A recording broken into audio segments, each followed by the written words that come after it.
Even if you haven't watched Stanley Kubrick's masterpiece, you'll know of The Shining.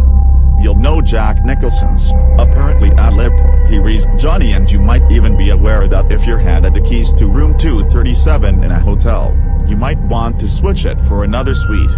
But what if you haven't? What if you have been snowed up in a mysterious hotel with only hedge animals for company? Well, The Shining follows a man and his family as he takes on the role of winter caretaker at a resort hotel known as the Overlook.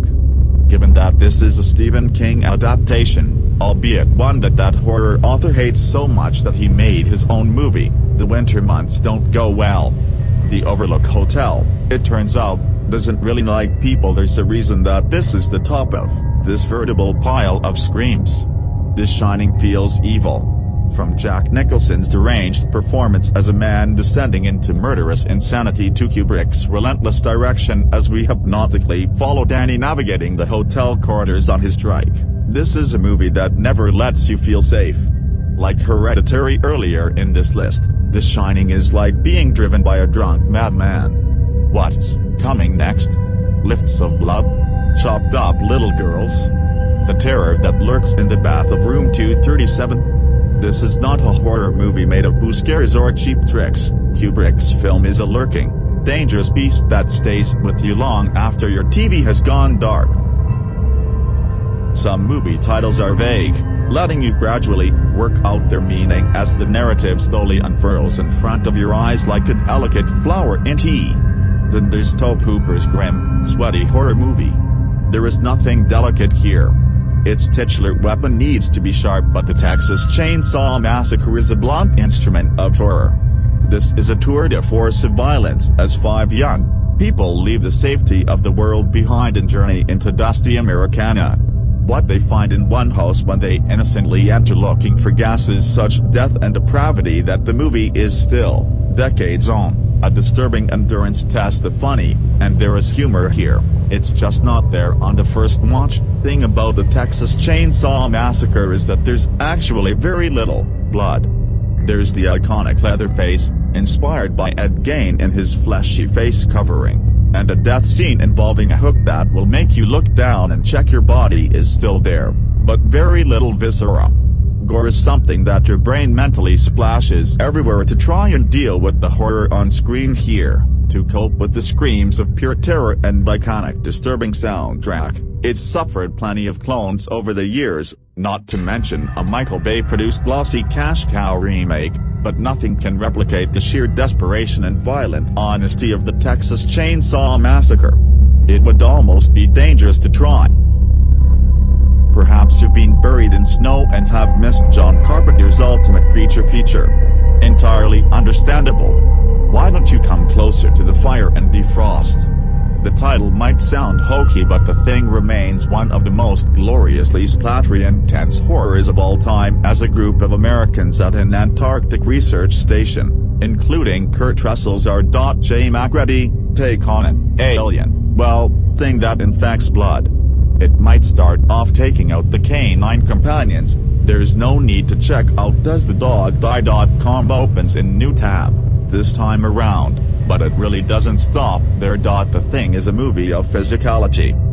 There's intense paranoia and horror sprinkled in as the party begins to fall apart as the infection spreads, but it's the very real, oh so touchable, nature of the nasties at work here that's so disturbing.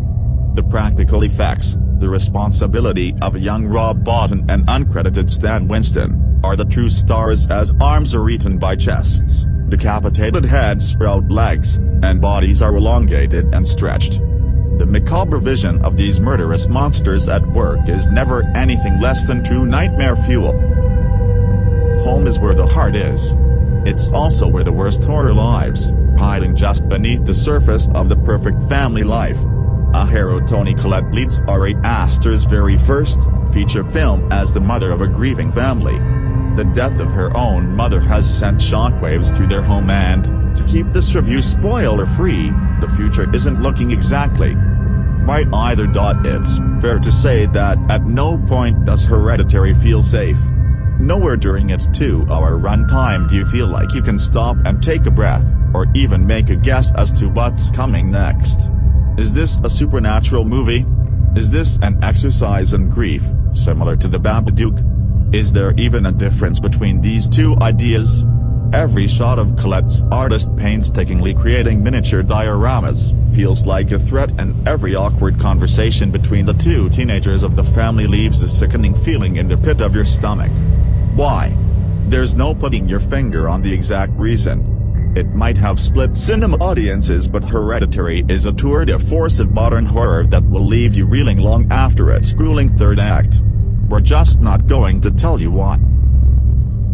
And here we are into the top 5 of this best horror movies list. It almost feels predictable now that William Friedkin's masterpiece, now in its 40s, is still looming near the top of so many horror features.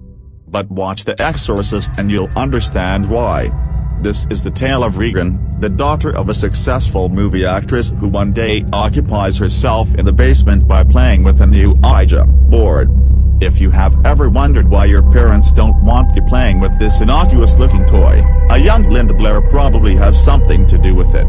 Using the Ouija board as gateway, an unwelcome guest takes root in the little girl and the rest, as the titular exorcist arrives, is cinema history. Much like The Shining, The Exorcist is not safe, unpredictable, visceral, and primeval.